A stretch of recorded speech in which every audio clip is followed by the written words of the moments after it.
as a kid, I was always attracted to old music and watching old movies on TV. Hal Roach comedies, Laurel and Hardy, Little Rascals. The music in those really grabbed me deeply for some reason, don't know why. I think it's neurological, some quirky types of nervous systems are just attracted to that old music. And I couldn't find it, this was in the 50s, 1950s, I couldn't find it on modern records.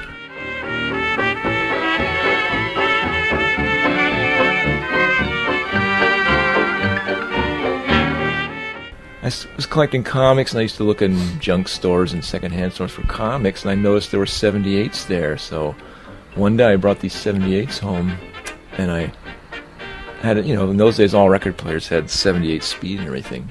And I played these 78s, and this one record from 1928 just struck me. That's it. That's the music I've been looking for. I was 16.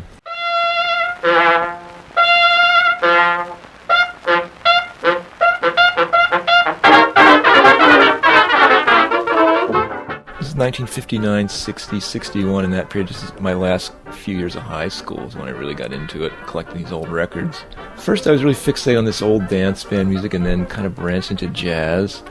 But then I started finding these old blues records and country records too, and at first they sounded so strange to my ear. They were so exotic and foreign, I didn't even know whether I liked them or not at first.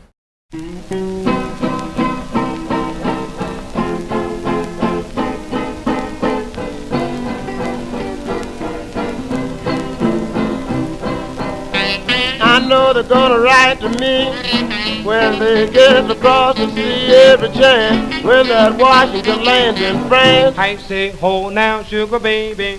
Now, mama, don't you weep and moan. Cause now I've got your man and gone. Now he done that Lindbergh across the sea. Now, mama, how can it be?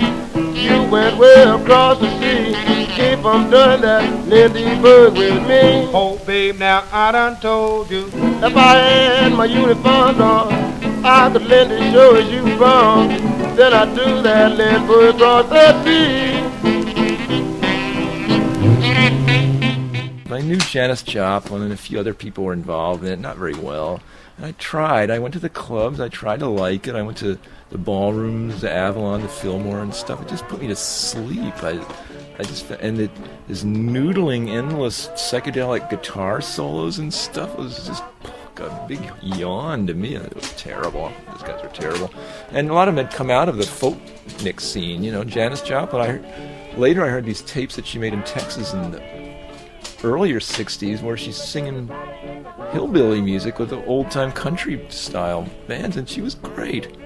I think she was really naturally cut out to be one of those hillbilly shouters, The whole wide world is down on me, down on me, down on me. I was in the Cheap Suit Serenaders starting in the early 70s. I found these other guys that liked old music, amazingly enough, and had real instruments and could play it. And Al Dodge, who was one of the Cheap Suit Serenaders, he was the first guy I got involved that played old music. And he said, look, Crumb, you got to get a real instrument. You can't just play this banjo uke, get a tenor banjo. So he helped me find a decent tenor banjo. So for 10 years, I just strummed the tenor banjo in that band.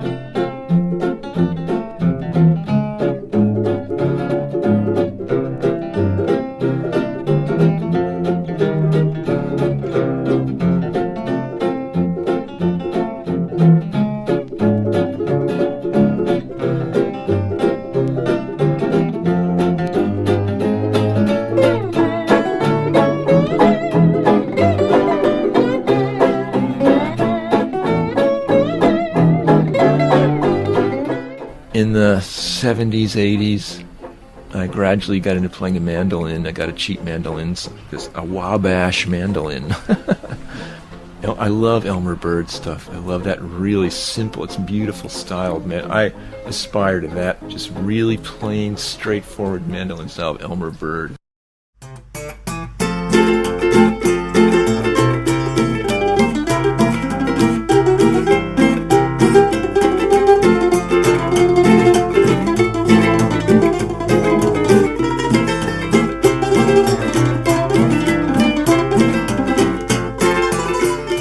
I'm not a virtuoso player by any means. I play backwards and handicapped right from the start. But I've been playing for so long that I got to have picked up something, some facility. And sometimes I think I'm just amusing myself at home. I just pick up the mandolin and play. What can I say after I said I'm sorry? What can I do to prove to you that I'm sorry? I didn't mean to ever be mean to you. If I had, dear, I wouldn't feel like I do.